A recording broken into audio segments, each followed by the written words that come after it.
stirrups.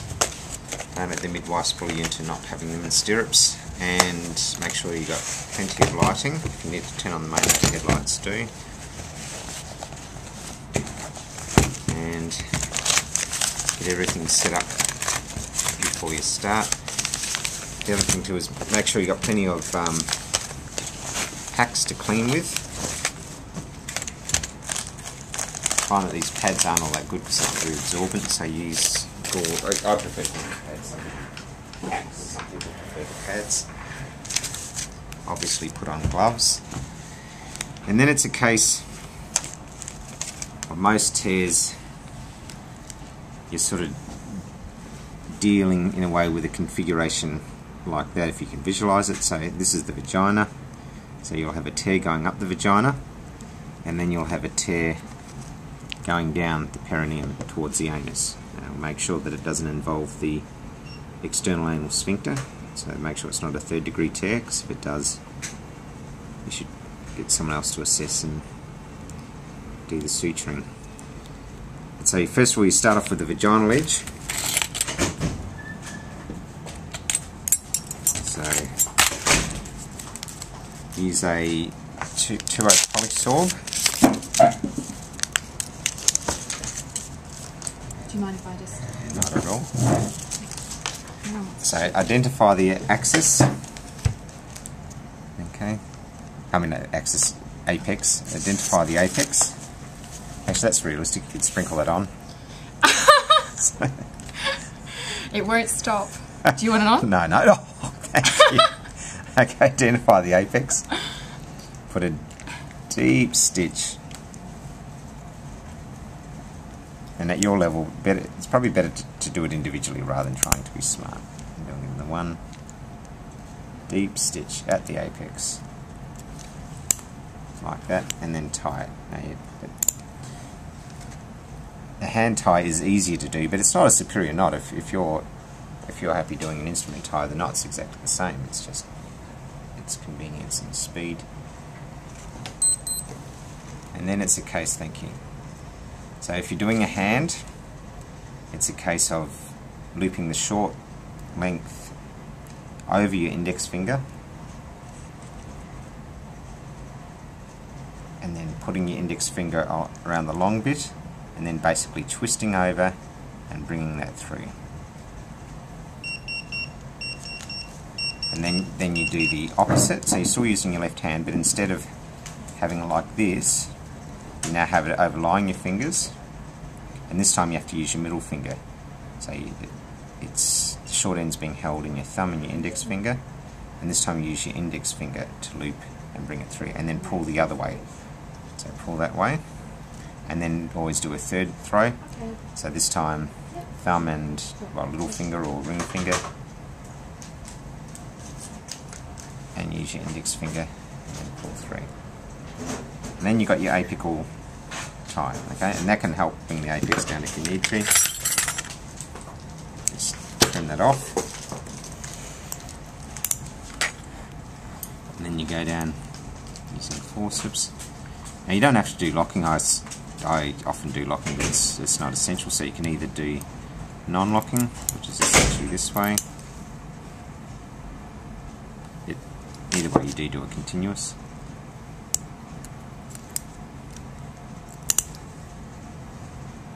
Or you can do locking, which is all it essentially is just having the loop over the needle. And it just doesn't matter whether you do locking or not.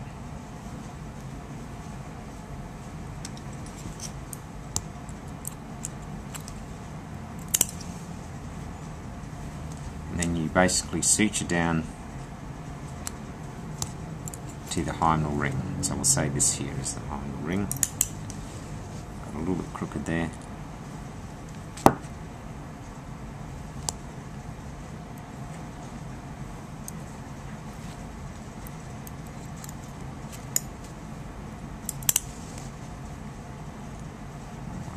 Ring. And then when you get the hymenal ring, you do another tie.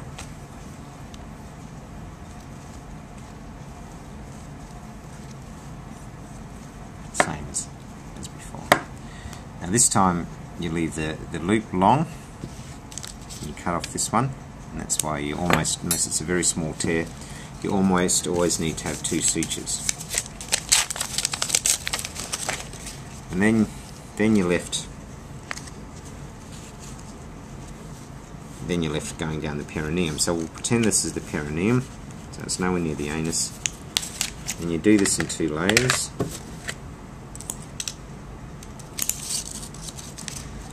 And this one you do interrupted. So this one you go in deep.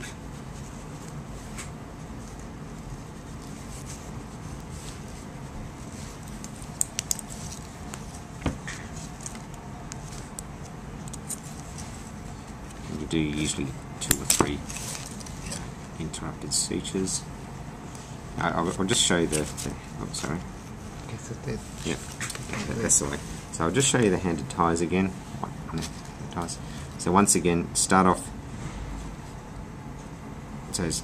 by looping the short length over your index finger and holding the end of the thread between your thumb and your ring finger. Bring the long end up lateral, use your index finger to loop around and pull in that direction. Then the opposite, you're now holding the short length between your thumb and your index finger, and this time you're using your middle finger to do the loop, and you're pulling the opposite direction. And then one more throw, and then these ones are interrupted. So we'll just do 2. Usually you need to do more.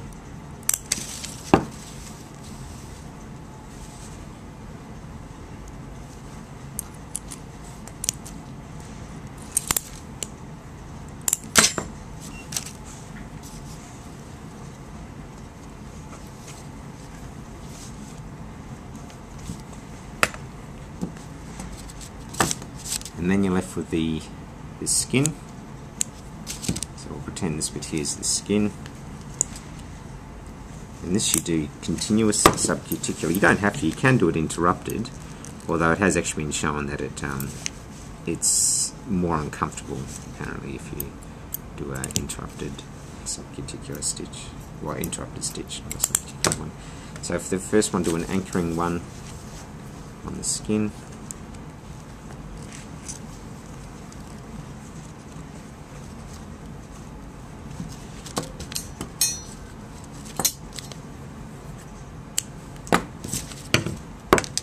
And then go up subcuticular, so just under the skin but not penetrating through the skin. I mean, in this case it will penetrate through because it's so thin, but we'll pretend it's not.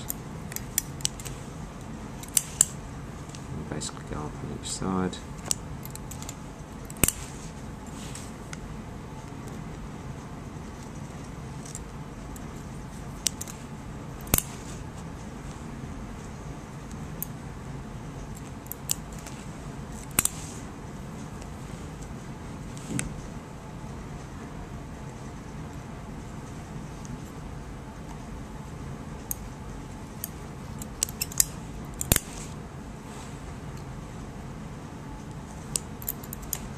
And then when you're near the top, the other thing too is a very good habit to always, whenever you're putting down the needle, always guard the needle.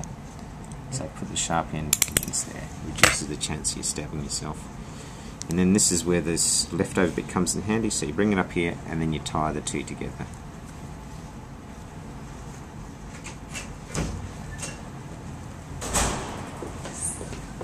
And then you've got your perineum.